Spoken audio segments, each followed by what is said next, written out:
무엇을 추구하며 살아가고 있습니까? 2008년도에 개봉했던 영화 버킷리스트라는 영화가 있습니다. 잭 니콜슨과 모건 프리먼이 주연한 영화인데요. 이 잭 니콜슨은 많은 돈을 가지고 있었던 부유한 사람으로 등장을 하고요. 이 모건 프리먼은 돈은 없지만 사랑이 넘치는 그런 사람이었습니다. 이 두 사람이 병실에서 만나게 됩니다. 짧으면 6개월, 길면 1년이라는 시한 선고를 받게 되지요. 그렇다고 하면 이 남은 인생을 어떻게 하면 살 것인가를 두 사람이 이야기를 하다가 죽기 전에 반드시 해야 할 일을 적고 그 일을 실행을 하는 이야기가 바로 이 버킷리스트라는 영화입니다. 돈이 많은 잭 니콜슨은 모건 프리먼에게 이 세상을 경험할 수 있는, 세계 여행을 할 수 있는, 가고 싶은 곳을 경험하게 되는 기쁨을 선물로 주게 되고요. 돈은 없지만 사랑이 넘치는 모건 프리먼은 잭 니콜슨에게 사랑의 기쁨이 무엇인가를 알려주는 그런 내용입니다. 그러므로 이 버킷리스트는 사람이 죽기 전에 반드시 해야 할 일을 적은 목록을, 리스트를 이야기하고 있는데요. 그런데 이 버킷리스트가 살펴보게 되면 너무나 자기 중심적이다라는 사실을 깨닫게 됩니다. 대부분 그 리스트를 보게 되면 내가 먹고 싶은 것을 먹는다, 내가 하고 싶은 것을 한다, 내가 가고 싶은 곳을 간다, 내가 갖고 싶은 것을 갖는다, 이런 내용으로 대부분 내용이 차 있는 것을 보게 됩니다. 철저히 자기 중심적이지요.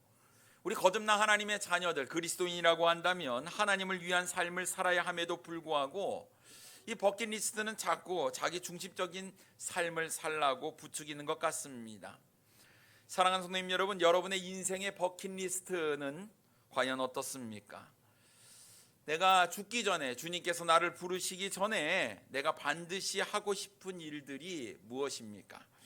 혹시 그 버킷리스트 안에 주님을 위한 목록, 또 하나님의 영광을 위한 목록이 들어 있습니까? 어떤 분은 내 삶을 다하는 동안 내가 예배당 건축을 하겠다 작정을 하시고 자신이 모은 재산을 예배당 건축을 위해서 드리시는 분도 있습니다. 또 내가 은퇴를 했지만 내 삶을 기꺼이 주님을 위해서 내가 선교사로 헌신하겠다, 그래서 자비량 선교사로 헌신하는 분도 계십니다. 또 어떤 사람은 내가 주님께서 나를 부르시는 날까지 내가 영혼을 구령하는 일에 내 삶을 드리겠다, 나는 몇 명을 구령하겠다, 이렇게 목표를 정하시는 분도 계십니다. 오늘 주보의 감동의 글 내용을 보게 되면 미얀마에서 온 긴급 선교 소식에 대해서, 기도 서신에 대해서 기록된 편지가 있습니다. 우리 김영규 선교사님께서 보내주신 편지입니다. 여러분 잘 아시다시피 미얀마에는 쿠데타가 일어났습니다. 그래서 이 군부가 이 장악을 하면서 이 민간인들, 국민들이 살기가 굉장히 어려워졌습니다. 여러분 이미 우리가 뉴스를 통해서 아시겠지만 경제가 마비가 되어 있습니다. 사람들은 뿔뿔이 흩어졌습니다. 대도시에서 자꾸 이렇게 시위가 일어나니까 다 고향으로 돌려보냈어요. 그래서 이제 먹고 사는 일자리도 없어졌습니다. 그래서 미얀마에 있는 우리 선교사님이 개척하고 또 돌보는 교회들의 성도들이 굉장히 어렵다라는 그런 편지를 받게 됐습니다. 그래서 선교사님께서 기도하는 가운데에 이 가정을 좀 돌봐야겠다, 지금 자신이 받는 선교 후원금으로는 부족하기 때문에 한 가정당 10만 원씩 매월 1년 동안 좀 후원을 좀 했으면 좋겠다라는 기도 서신을 보냈습니다. 여러분, 하나님께서 여러분의 마음을 움직이시면 우리 헌금 봉투에 이 지목 헌금란에 미얀마 선교 이렇게 해서 좀 보내주시되, 한시적입니다. 1년 동안 한 가정에서 10만 원을 이렇게 후원해 주시면 한 가정을 돌보는데 도움이 된다고 하시니 여러분 주님께 헌신하는 마음으로 참여해 주시면 감사하겠습니다.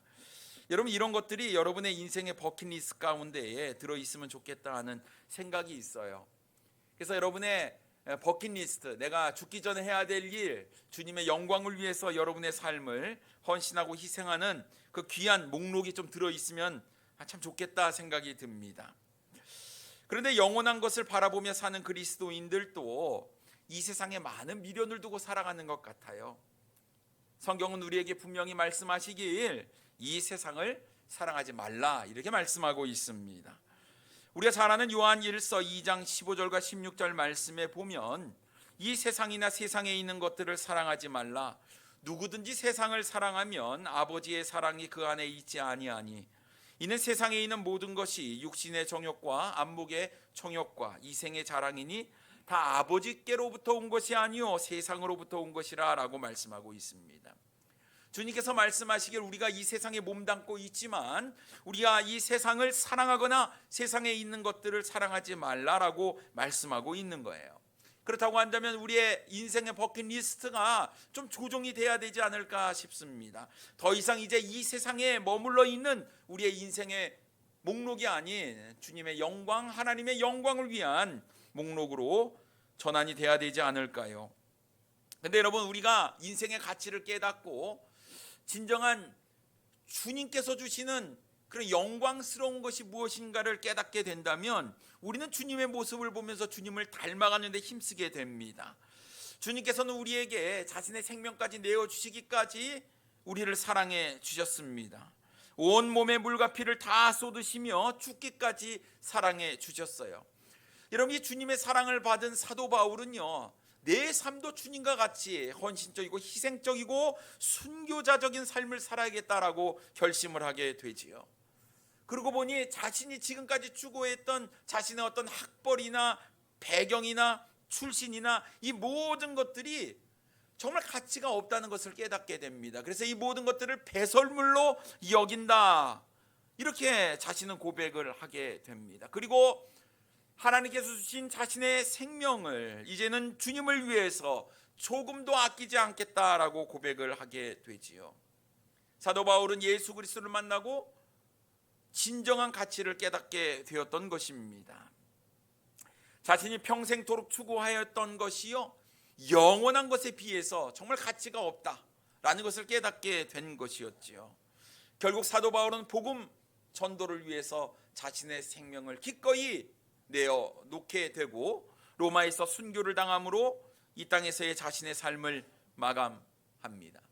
그러나 사도 바울을 통해서 우리에게 주어지는 놀라운 축복과 은혜들이 있지 않습니까? 그는 하나님의 영광을 위해서 자신의 삶을 온전히 내어드렸던 삶이었고 우리 주님께서 축복하시는 삶이었고 인정하시는 삶이었습니다.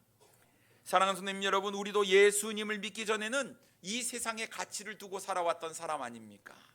그런데 예수님을 만난 이후에도 여전히 우리가 세상의 가치를 두고 살고 있다면 이제 우리는 이 땅의 가치를 두는 것이 아니라 영원한 것의 가치를 두기를 원합니다. 그래서 오늘 본문 말씀을 가지고 영원한 것을 추구하라 라는 제목으로 함께 은혜를 나누기를 원합니다. 첫째로 우리를 낙심하게 만드는 고난이 있습니다. 여러분, 고난이 없기를 바라시지요. 편안한, 평안한, 평탄한 인생을 살기를 원합니다. 근데 우리의 삶에 고난이 있는 거예요. 특별히 갑작스럽게 찾아온 고난으로 인해서 우리가 낙심을 하게 됩니다. 낙심, 사전적 의미를 찾아보니까요, 바라던 일이 이루어지지 아니하여 마음이 상함, 이렇게 기록이 되어 있어요. 왜 낙심이 됩니까? 내가 원하는 것, 내가 추구하는 것, 내가 바라는 것이 이루어지지 않을 때 우리 마음 가운데에 낙심이 있는 겁니다. 내 인생, 내 시간, 내가 가진 것, 이 모든 것이 다 내 것이라며 내 마음대로 했는데 이것이 엉망이 되었어요. 한순간에 다 무너져 버리고 말았습니다. 이럴 때 우리가 낙심이 찾아오게 되는데요, 여러분, 이 낙심은요, 더 이상 내 힘으로 극복할 수 없다라는 사실입니다. 그렇다고 한다면 이것을 극복하기 위해서는 우리가 주님께 항복하고 두 손을 들고 주님의 도움이 필요합니다. 주님의 인도하심이 필요합니다. 주님, 내 삶을 좀 어루만져 주세요. 내 삶이 엉망이 되었습니다 라고 주님께 간구할 수밖에 없다라는 것입니다. 근데 우리가 인정해야 될 것은요, 누구나 다 실패할 수 있고 누구나 다 낙심할 수 있다는 사실이지요. 문제는 낙심한 채 머물러 있으면 안 된다라는 사실입니다. 여러분, 혹시 낙심 가운데 빠지신 분들 계십니까? 일어나십시오. 주님 붙잡고 여러분 다시 우리가 회복해야 될 줄 믿습니다. 오늘 본문이 우리가 낙심하지 아니하노니라는 말로 시작을 합니다. 16절 말씀 보겠습니다. 그러므로 우리가 낙심하지 아니하노니 우리의 겉사람은 낡아지나 우리의 속사람은 날로 새로워지도다라고 말씀하고 있습니다. 낙심하지 않는다, 낙심하지 아니하노니, 이 얘기가 역으로 생각해 보면요, 우리의 삶 가운데 낙심이 있다는 얘기지요. 사도 바울이 고린도후서를 기록한 당시를 보면 참 어려움이 많았어요. 역시 사도 바울도 고난을 많이 겪었음을 우리가 알 수가 있습니다. 그렇다고 한다면 사도 바울이 겪은 고난은 어떤 고난이었을까요?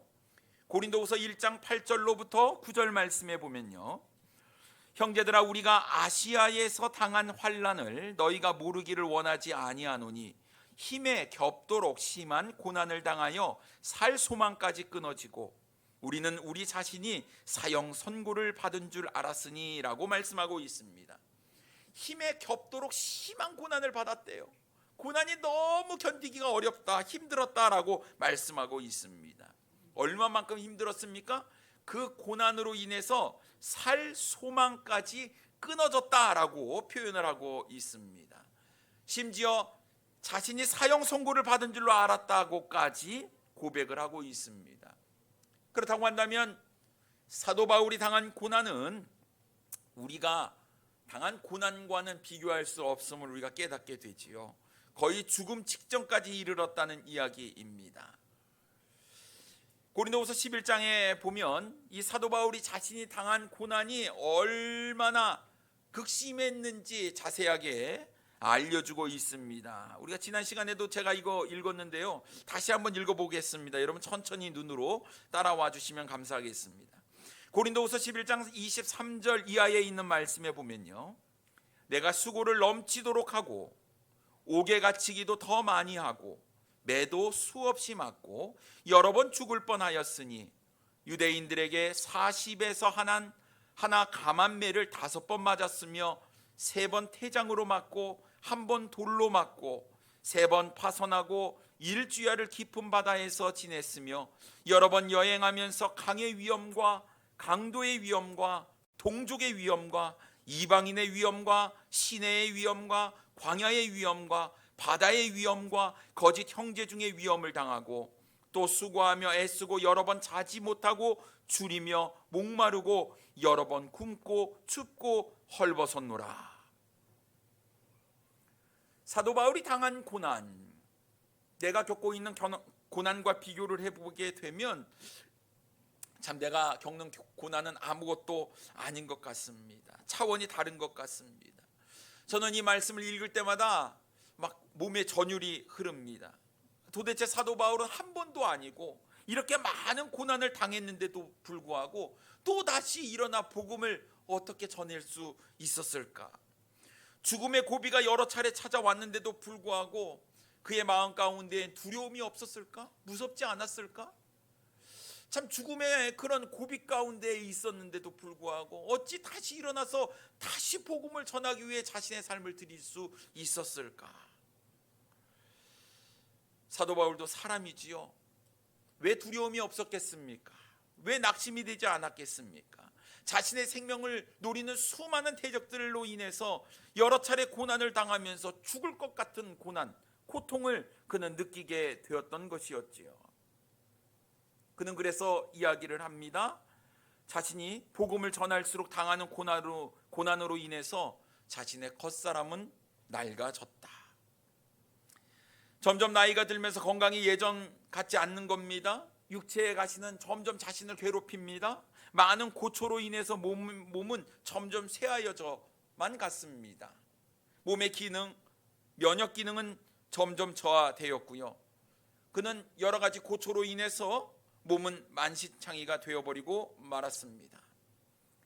겉사람은 낡아지지만 그는 이렇게 고백합니다. 오히려 속사람은 날마다 새로워지고 있다.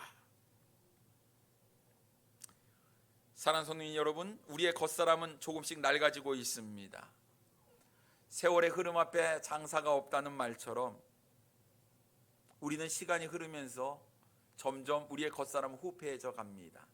몸이 예전과 같지 않습니다. 젊었을 때는 자고 일어나면 말짱했는데요, 이제는 피로가 풀리지 않습니다. 여러분 느끼시지요?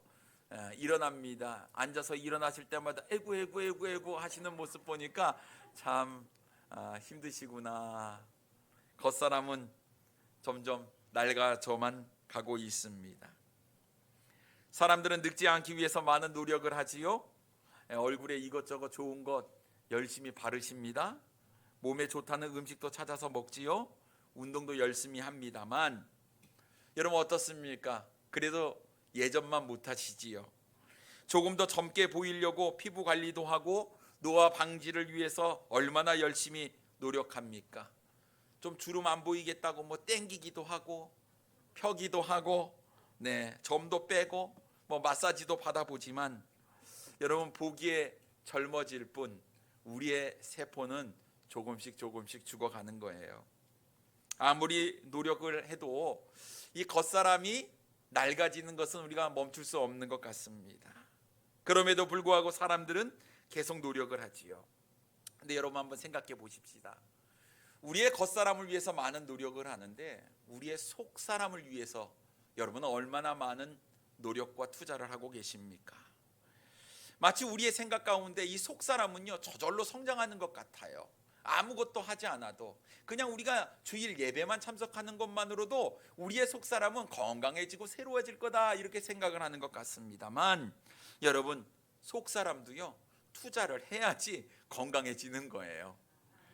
사도 바울이 많은 고난 가운데서도 낙심하지 않을 수 있었던 것은 주님을 향한 분명한 믿음이 그에게 있었기 때문이었습니다. 오늘 본문 말씀이 어떻게 시작을 합니까? 그러므로라는 말로 시작을 하고 있잖아요. 그러므로라는 말은요 결론을 이끌어내는 접속 부사입니다. 앞에 있는 내용이 뒤에 있는 내용의 원인이나 이유라는 것을 이야기하고 있는 거예요. 그렇다고 하면 오늘 본문의 말씀에 사도 바울이 어려운 상황 가운데서도 낙심하지 않았던 이유가 기록이 되어 있다라는 것이죠. 그럼 그 앞에 있는 내용을 우리가 살펴보겠습니다. 사도 바울이 낙심하지 않은 이유가 무엇이었을까요? 14절 말씀에 그 이유가 분명히 나타나 있는데요. 주 예수를 다시 살리신 이가 예수와 함께 우리도 다시 살리사 너희와 함께 그 앞에 서게 하실 줄을 아노라 라고 말씀하고 있습니다. 예수 그리스도를 부활시켰었던 그 하나님께서 우리도 다시 살리실 것이다 라는 이 십자가의 죽음과 부활의 신앙이 그에게 있었다라는 거예요. 여러분 우리는 다시 새로운 몸으로 부활하게 될 줄 믿습니다. 우리의 삶은 이 땅에서의 끝이 아니라 영원한 삶이 우리에게 준비되어 있는 것 아니겠습니까? 그러니 여러분 이 부활 신앙을 가지신 분들은요 여러분 이것이 다가 아니다. 우리가 주님 앞에 서는 날까지 우리의 속사람을 새롭게 하는데 우리가 많은 노력과 수고를 해야 될 줄 믿습니다. 만약 여러분 우리 겉사람에 투자한 것만큼만 속사람에 투자했다고 한다면 여러분은 굉장히 영적으로 성숙한 사람이 되어 있을 것 같습니다. 정말 우리의 모습 가운데 예수 그리스도의 모습, 예수 그리스도의 성품이 막 드러날 것 같아요. 여러분 어떻게 하면 우리의 속사람이 새로워질까요? 사도 바울의 고백처럼 날마다 우리의 속사람이 새로워지는 것은 어떻게 하면 이루어질까요? 여러분 시간을 투자하셔야 돼요. 몸을 위해서 좋은 것을 먹는 것처럼 영의 양식인 하나님의 말씀을 우리가 잘 섭취를 해야 됩니다. 여러분 구약도 먹어야 되고요 신약도 먹어야 돼요. 나에게 축복이 되는 말씀만 먹는 것으로 그치는 것이 아니라 나의 삶을 돌아보면서 잘못된 것을 책망하고 꾸짖는 것도 우리가 달게 먹어야지만 우리의 삶의 속사람의 균형이 이루어지면서 우리가 성장할 수 있다라는 것입니다. 그러니 여러분 영의 양식을 충분히 공급해 주셔야 돼요. 매일 하나님의 말씀을 통해서 영의 양식을 통해서 우리의 속사람이 잘 성장할 수 있도록 하나님의 말씀을 매일 묵상하셔야 됩니다. 다른 방법이 없어요. 말씀과 기도 외에는 없습니다. 여러분 우리의 속사람이 건강해져야 이 세상에서의 삶에 낙심이 주어졌을 때 우리가 이 낙심을 우리가 능히 견디고 승리할 수 있다라는 것이지요. 낙심에도 넘어지지 아니하는 방법은 주의 말씀이 내 안에 있기 때문에 그렇습니다. 그러니 여러분 이 말씀과 함께하는 삶, 여러분 우리의 삶 가운데 반드시 필요한 삶입니다.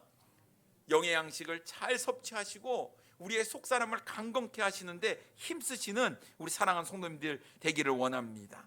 그러면 어떤 낙심이 찾아와도 우리는 넘어지거나 실족하지 않는 믿음이 굳건한 성도님들이 될 수 있으리라고 믿습니다. 두 번째로, 고난은 장차 우리가 누릴 영광과 비교할 수 없다라는 사실입니다.